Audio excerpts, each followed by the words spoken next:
Hey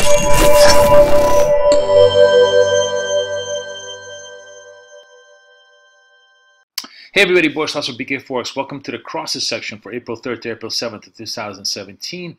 And you know, ironically enough, it's precisely because the COM dollars are so low volatility these days that some of the best and most interesting trades are actually in the majors versus COM dollar crosses. So without much ado, I think I'm just going to get to the trades this week because I found quite a few interesting setups that are definitely worth exploiting, certainly at the beginning of the week. On the buy side, the pound odd looks to be like a very, very interesting upside breakout early in the week. Now, this, of course, is contingent on a couple of things. One, that UK data does surprise to the upside early in the week, in combination with perhaps maybe the RBA either being blasé and neutral or maybe even slightly dovish. Either one of those factors could really, really juice up this trade. But from a technical perspective, Pound Aussie to the 166 looks like it's ready to go up there with a support now at 161.50. Now, conversely, the euro has been super weak. And as I said, I really still like the loonie on a strength basis because oil has certainly stabilized. And if you look at the euro CAD story, there's still more. It broke some very key support here at this 142 level. So there's more juice to go all the way down to the 140 level. So to the short side, euro CAD seems to be a very interesting trade. And then an intra COM dollar trade, which is still starting to shape up, which sent a pretty serious reversal signal, is the Aussie Kiwi, which failed at a lower high around the 110 level, suggesting that maybe Aussie, certainly into the front of the week, could see some more relative weakness as we go forward. So let's just take a look at these charts, and then let me show you exactly what I mean. Let's start first with Pound Aussie, and I'll show you the Aussie weakness, pound strength here. So we drifted down, came back up, very, very strong reversal candle over here. Still more upside here. There's about a couple hundred points to the upside here. Now, there's definitely resist at 166 area. But from here to there is about 200 points more of juice.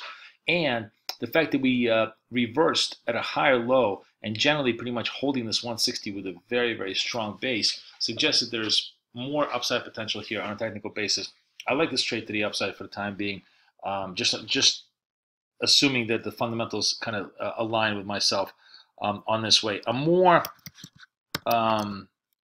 certain trade, I think, a trade with stronger conviction, because here you have both the fundamentals and the technicals really aligning in your way, is the EuroCAD to the short side. Yes, we've had 4 straight days of sell-offs, but it doesn't mean that's over. We broke this key support here level of this 142, or at least testing it right now, and a breakdown really opens up the run all the way down to 140. This suggests either that Caddy finds a bid on better oil numbers as we go forward, or the euro just simply crumbles below that 106 level, which will certainly drag it down to the 140 on a euro CAD basis. So both ways, I kind of really like this trade to the short side as the front of the week begins.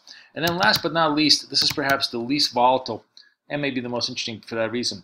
Look at this failure at the 110 level. It's a really serious reversal candle here on Friday, failing below the 110 level, suggesting that there's perhaps a reversal of flows out of the Aussie into the Kiwi, maybe on the market anticipating a more dovish RBA. I don't know why the RBA would be dovish, although most of the data has been relatively bullish.